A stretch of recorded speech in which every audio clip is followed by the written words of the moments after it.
आइए देखिए, हमारा अगला लेसन क्या है? ऐतिहासिक अनुसंधान। क्या है? ऐतिहासिक अनुसंधान, जिसको अंग्रेजी में हम हिस्टोरिकल रिसर्च कहते हैं। ठीक है? ऐतिहासिक अनुसंधान है क्या? साधारण बोलचाल में, साधारण भाषा में हम यह कह सकते हैं कि अतीत में घटित हुई घटनाओं की जानकारी, अतीत में घटित हुई घटनाओं के बारे में अध्ययन करना। वो अध्ययन कैसे करना? क्रम में करके, क्रम में अध्ययन करके उसका विकास करना। क्या करना? उसका विकास करना ऐतिहासिक अनुसंधान कहलाता है। कोई विषय का ऐतिहासिक अनुसंधान कैसे करते हैं? तुरंत बताइएगा साधारण शब्दों में।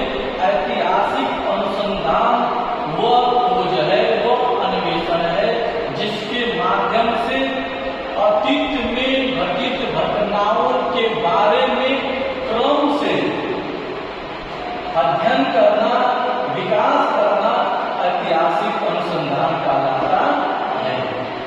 अब इसी में यंग साहब है, पीवी यंग साहब है, ये क्या करते हैं?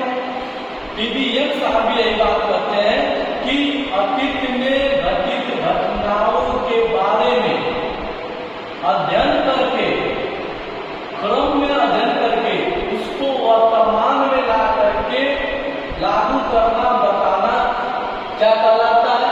ऐतिहासिक अनुसंधान कहलाता है। कोई भी व्यक्ति पूछे what is definition of historical research, तुरंत आप बता दीजिएगा ऐतिहासिक अनुसंधान वह अनुसंधान है या वह अन्वेषण है या वह खोज है, वह खोज है, ठीक है, जो अतीत में घटित घटनाओं के बारे में, अतीत में घटित घटनाओं के बारे में क्रम से क्या कराता है? अध्ययन कराता है या क्रम से उसका विकास करता है, उसको हम क्या कहते हैं? ऐतिहासिक अनुसंधान कहते हैं। यंग साहब भी वही परिभाषा दी। यंग साहब का भी घटना है कि जो भी अतीत में घटित घटना है उनके जो स्रोत है उनको वर्तमान में ला करके अध्ययन करके, क्रम में अध्ययन करके पटल पर रखना, बताना ही क्या है? ऐतिहासिक अनुसंधान। बता देंगे। अब चलते हैं ऐतिहासिक अनुसंधान के चरण। देखिए, हम कोई भी कार्य करते हैं, कोई भी खोज करते हैं, चाहे कोई भी कार्य बना है, अगर उसको करने के लिए जाते हैं तो उसके तरीके बने, उसके नियम बने। हम बिना नियम, बिना तरीका का कोई भी कार्य करते हैं तो हम जीवन में सच में सफल नहीं हो पाते। सफल हो पाते हैं? विज्ञान भी यही बात कहा है। विज्ञान भी कहा है किसी वस्तु के बारे में सुसंगठित, सुव्यवस्थित प्राप्त ज्ञान को क्या कहते हैं? हम जीवन जीने की जो हमारी शैली होती है वो भी क्रमबद्ध होती है, वो भी सुसंगठित होती है, वो भी सुव्यवस्थित होती है, तब जाकर के हमारा जीवन इतने अच्छे से बीत पाता है। उसी तरह से ऐतिहासिक अनुसंधान के कुछ चरण हैं, उस चरण को जानेंगे। आखिर इस चरण से क्या होता है? पहला चरण है समस्या का चुनाव। देखिए, हमको अगर किसी भी अतीत के बारे में जानना है, सबसे पहले समस्या नहीं आएगी तो हम अतीत के बारे में नहीं जानेंगे। जिस प्रकार से देख लीजिए, अयोध्या में जो बाबरी मस्जिद रही, विश्वनाथ बाबा विश्वनाथ जो मंदिर है, वहां में कुछ विवाद था, तो सबसे पहले समस्या आई ना। अयोध्या में यह समस्या आई कि हिंदू पक्ष के लोग यह कहे कि यहाँ क्या था? मंदिर था, भगवान मर्यादा पुरुषोत्तम रामचंद्र जी का यहाँ जन्म हुआ था।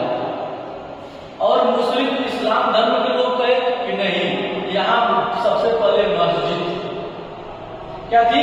मस्जिद थी। अब समस्या उत्पन्न हो गई, समस्या का चुनाव हुआ ना। जब समस्या उत्पन्न हुई तो लोगों ने उस समस्या को हमारे देश के सबसे सर्वोत्तम, सबसे ऊंचे कोर्ट में इस बात को लेकर गए। तो सबसे पहले समस्या का चुनाव हुआ, उसके बाद परिकल्पना का निर्माण किया गया, उसका तैयार किया गया था। आखिर दोनों पक्ष, वो भी भारत के लोग हैं, ये भी भारत के लोग हैं, राष्ट्र को मजबूत करते हैं, ये भी समाज को मजबूत करते हैं, ये भी समाज को मजबूत करते हैं। दोनों पक्ष हमारे देश के अभिन्न अंग है। जब अभिन्न अंग है तो जो हमारे फैसले आने चाहिए वह किसी की एक पक्ष में नहीं आने चाहिए, जो सही हो सही के पक्ष में जाने चाहिए। तो परिकल्पनाओं का निर्माण किया गया। निर्माण करने के बाद वहां तथ्यों का संग्रह, मतलब वहां डाटा संकलित किया गया, डाटा संग्रह किया गया। डाटा कैसे संग्रह किया गया होगा? वहां खुदाई हुई होगी। क्या हुई होगी? खुदाई हुई होगी। उन खुदाई में एक एक बिंदु को ध्यान दिया गया होगा कि इतनी खुदाई हुई तो ये चीजें मिली, इतनी खुदाई हुई तो ये चीजें मिली। खुदाई करने के बाद जब सब कुछ चीजें मिल गई तो उनका क्या किया गया होगा? उन डाटा का, उन तथ्यों का विश्लेषण किया गया होगा, उन तथ्यों के बारे में समझा गया होगा, बुझा गया होगा। ठीक है, जब तथ्यों का संग्रह हुआ, तथ्यों का विश्लेषण हुआ होगा, तब जाकर के परिणामों की व्याख्या, परिणाम आ गया। जिस दिन परिणाम आने वाला था उससे पहले उन परिणाम की व्याख्या की गई कि ये जो फैसला सुनाया जा रहा है यह हजारों वर्ष पहले मर्यादा पुरुषोत्तम रामचंद्र का जन्म स्थली है, क्योंकि उस स्थान पर ये सबूत मिले हैं। सुप्रीम कोर्ट ने फैसला सुनाया और दूसरे पक्ष को ये कहा गया कि आपको इसके बदले, इससे इतने दूर पर आपको इतने एकड़ जमीन दी जा रही है, आप भी बहुत बड़ा जो बनाना है नहीं। तो दोनों पक्ष क्या हुआ? राजी हो गया। दोनों पक्ष यह जान गया कि नहीं, यह हमारे अतीत की चीजें नहीं। यह किसकी देन है? ऐतिहासिक अनुसंधान की देन है कि दोनों पक्षों को क्या की? समझा रखी। दोनों पक्षों को क्या की? अच्छे से समझाई और दोनों पक्षों से उसको क्या किए? स्वीकार किए। यह किसकी देन थी?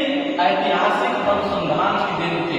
जिस प्रकार से बहुत जगह बाबा विश्वनाथ मंदिर पर भी आज भी चलता है, आज भी मामला चल रहा है ना। मुस्लिम पक्ष कहता है कि यहाँ पहले हमारी व्यवस्था थी, हिंदू पक्ष कहता है कि हमारी व्यवस्था थी। तो हमारा सुप्रीम कोर्ट क्या करेगा? फिर से वही चरण अपनाएगा। ये जो 5 चरण है, सबसे पहले समस्या का चुनाव करेगा, परिकल्पनाओं का निर्माण करेगा, तथ्यों का संग्रह करेगा और उन तथ्यों को संग्रह करके उसका क्या करेगा? विश्लेषण करेगा। विश्लेषण करने के बाद जो परिणाम आएगा, व्याख्या सहित सबके सामने क्या करेगा? प्रस्तुत कर देगा, जिससे दोनों पक्ष क्या होंगे? संतुष्ट होंगे। हम दोनों पक्ष को संतुष्ट में लिए बिना हम कोई भी परिणाम जारी नहीं कर सकते हैं नहीं, क्योंकि दोनों पक्ष हमारे राष्ट्र क्या है? अभिन्न अंग है। चाहे हिंदू हो, चाहे मुस्लिम हो, चाहे सिख हो, चाहे ईसाई हो, यह हमारे देश के मजबूत स्तंभ है। इन्हीं लोगों की बदौलत आज हमारा राष्ट्र क्या है? मजबूत है। अगर हम आपस में उलझ गए, आपस में लड़ने लगे तो हमारा राष्ट्र वहां कमजोर होगा। हमको यह प्रतीत होगा कि हम आपस में लड़ रहे हैं, नहीं, यह हम आपस में नहीं लड़ रहे हैं, हम अपने देश के राष्ट्र को खोखला कर रहे हैं। इसलिए हमारे देश में न्याय की व्यवस्था बनाई गई है ताकि सभी लोग उन व्यवस्थाओं से क्या हो? संतुष्ट रहे। ठीक है, धन्यवाद। घंटी लग गई, फिर से अभी बचा इसको समझ लेंगे।